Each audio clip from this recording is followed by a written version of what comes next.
एक गांव में एक मिठाई वाला रहता है। वो अपने आसपास के गांव में प्रसिद्ध था। लोग दूर दूर से उस गांव में उस मिठाई वाले के पास आते थे और वो मिठाई खाते थे। उस मिठाई वाले की रोजी रोटी इसी दुकान से चलती थी। अरे भाई साहब, आपके हाथों में तो जादू है। आपकी मिठाई खाकर मजा आ गया। अरे भाई साहब, ये तो ऊपर वाले की मेहरबानी है, इसीलिए इतना स्वाद आता है। बाकी आपका प्यार है और कुछ नहीं। उस मिठाई वाले के चर्चे आसपास के गांव में होने लगे, जिसे सुनकर एक बड़ा साहूकार आता है उसके पास, जिसके पास एक मिठाई की दुकान होती है। मैंने तुम्हारी काफी तारीफ सुनी है। तुम बहुत अच्छे मिठाई बनाते हो। क्या तुम अपने मिठाई मुझे चखाओगे? शहर के पास मेरा भी एक मिठाई की दुकान है। मैं चाहता हूँ तुम मेरे मिठाई की दुकान पे काम करो।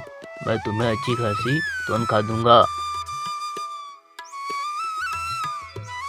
अरे भाई साहब, मैं अपनी छोटी सी दुकान में ठीक हूँ। मैं आपकी दुकान में काम करना नहीं चाहता।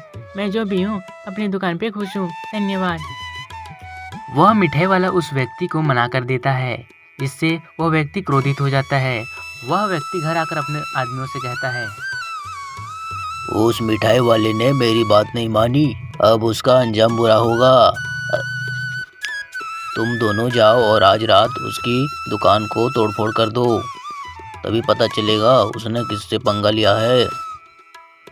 उस व्यक्ति के कहने पर वह दोनों व्यक्ति जाते हैं और उस मिठाई वाले की दुकान को तोड़फोड़ कर देते हैं, जिससे सारा का सारा सामान खराब हो जाता है। जब वह मिठाई वाला सुबह आता है तो देखता है कि सारे सामान बिखरे पड़े हैं। दुकान की इस हालत देखकर वह बहुत दुखी हो जाता है और रोने लगता, लेकिन वह हिम्मत नहीं हारता। वह फिर से दुकान खोलने की सोचता है। कुछ दिन दुकान बंद होने के बाद फिर से चालू कर देता है और लोग फिर से उसके पास खाने के लिए जाते हैं। अरे, उस छोटी मिठाई वाली ने तो अपनी दुकान फिर से खोल दी। मैं चाहता हूँ इस बार जाओ और उसकी दुकान पे आग लगा दो। ये लो मिट्टी का तेल और उसकी दुकान पे आग लगा देना। मिट्टी के तेल और मसाल को देते हुए वह सेठ कहता है कि जल्दी जाओ और उसकी दुकान पर आग लगा दो। लेकिन अचानक उस व्यक्ति के हाथ से मिट्टी का तेल नीचे गिर जाता है और वहीं आग पकड़ देता है। देखते ही देखते उस व्यक्ति का घर जलने लगता है और जलकर खाक हो जाता है। दोस्तों, इस कहानी से हमें यह सीख मिलती है कि हमें कभी भी किसी का बुरा नहीं सोचना चाहिए, क्योंकि हम दूसरों का बुरा सोचेंगे तो अपना ही बुरा होगा।